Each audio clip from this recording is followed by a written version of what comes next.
ओम नमो भगवते वासुदेवाय नमः। मित्रों, हमें भी भगवान श्री कृष्ण अर्जुन की तरह उद्धार करें, हमारा भी कल्याण करें इसे श्रवण करने से।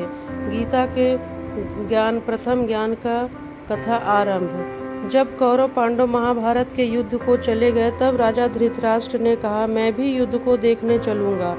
तब श्री व्यास जी ने कहा, हे राजन, नेत्रों के बिना क्या देखोगे? राजा धृतराष्ट्र ने कहा, देखूंगा नहीं तो श्रवण तो करूंगा।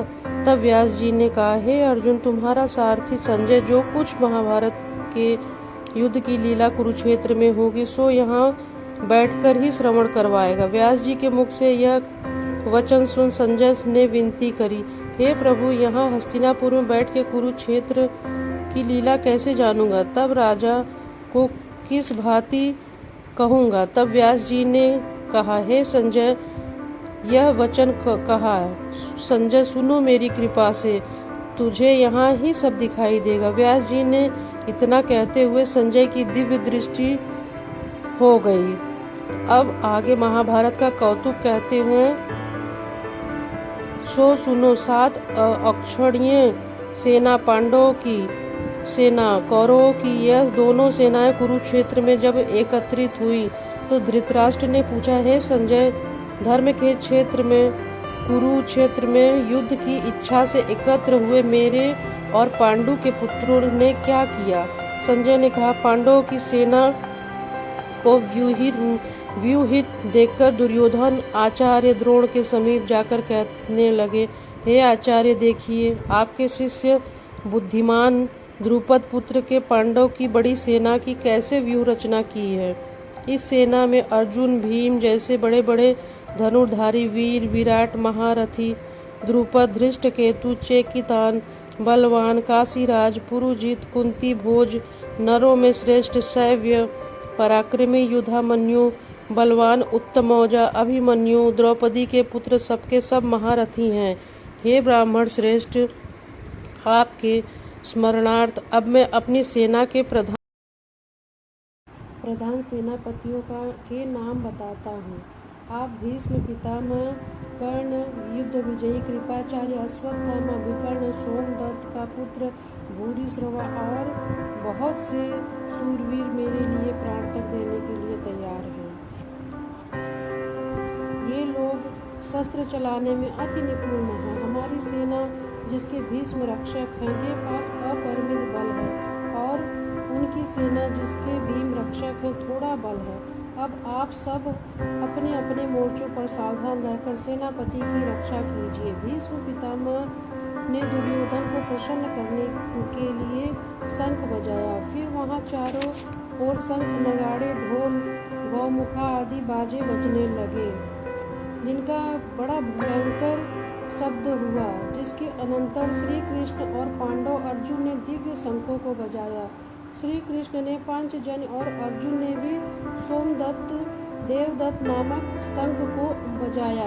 भीषण कर्म करने वाले भीम ने पैंड्रिक नामक शंख बजाया।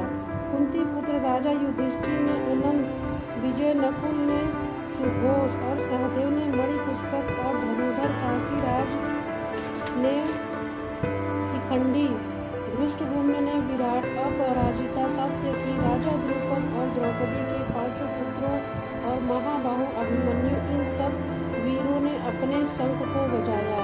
उन शंखों में से सबसे भारी शब्द से आकाश, पृथ्वी गूंज उठे और धृतराष्ट्र के पुत्र के हृदय कांप उठे। हे राजन, अर्जुन ने कौरवों को युद्ध के लिए प्रस्तुत किया। धनुष उठाकर श्री कृष्ण ने कहा कि हे अच्युत, मेरा रथ दोनों सेनाओं के बीच में खड़ा कीजिए, जिसमें मैं युद्ध करने वालों को देख लूं कि इस रणभूमि में मुझे किन किन के साथ युद्ध करना चाहिए। दुर्बुद्धि दुर्योधन से प्रीति करने वाले जो युद्ध के लिए यहाँ एकत्रित हुए हैं उनको देखूंगा। संजय ने कहा, हे राजन, अर्जुन की बात सुनकर श्री कृष्ण ने भीम, द्रोण आदि वीरों के सामने उत्तम रथ को खड़ा करके कहा कि हे वीर, युद्ध के लिए उद्यत इन कौरों को देख लो। अर्जुन ने चाचा, बाबा, गुरु, मामा, भाई, पुत्र, पौत्र, मित्र, ससुर और स्वजन को शस्त्रों से सुसज्जित खड़े देखा।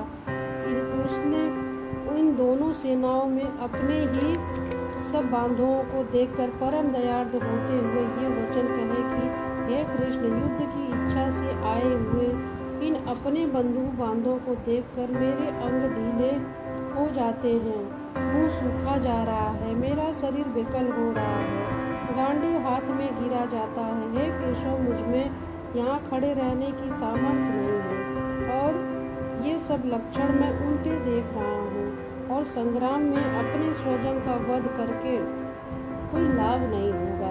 हे कृष्ण, मैं जीत, राज, सुख भी नहीं चाहता हूँ। हे प्रभु, हमको राज्य, भोग तथा जीवन से क्या काम है, क्योंकि जिनके लिए राज्य, भोग और सुख की इच्छा की जाती है वे सब इस युद्ध में प्राण और धन की इच्छा छोड़कर मरने को तैयार हैं। और आचार्य, पिता, पुत्र, पितामह, माता, ससुर, पौत्र, साले और संबंधी ये सब मुझे मारे तो भी हे मधुसूदन, मैं इन्हें मारने की इच्छा नहीं करूँगा। हे जनार्दन, धृतराष्ट्र के पुत्रों को मारकर हमारा क्या भला होगा, इसीलिए हमारे अपने भाई धृतराष्ट्र के पुत्रों को मारना अनुचित है। हे माधव, स्वजनों को मारकर क्या हम सुखी हो सकते हैं? ये सब लोग के वशीभूत हैं और कुल का नाश करने तथा मित्रद्रोह करने में पाप को नहीं देखते हैं। कुल नाश के दोष को जानते हुए भी इनको हम पातक से क्यों नहीं दूर करना चाहिए? कुल का नाश होने से कुल के प्राचीन धर्म नष्ट हो जाते हैं, फिर धर्म के नाश होने से कुल में पाप बढ़ता है। हे कृष्ण, पाप से कुल की स्त्रियां व्यभिचारिणी होती हैं, जिसमें वर्ण संकर संतान उत्पन्न होती है। वह वर्ण संकर जिन पुरुषों को ने कुल को नष्ट किया है उनको तथा उनके कुल को नरक में पहुंचाते हैं, क्योंकि श्राद्ध, तर्पण आदि बंद हो जाते हैं। वर्ण संकर बनाने वाले दोषों से कुल ध्वंसकों के जाति, धर्म, कुल धर्म निरंतर नाश हो जाता है।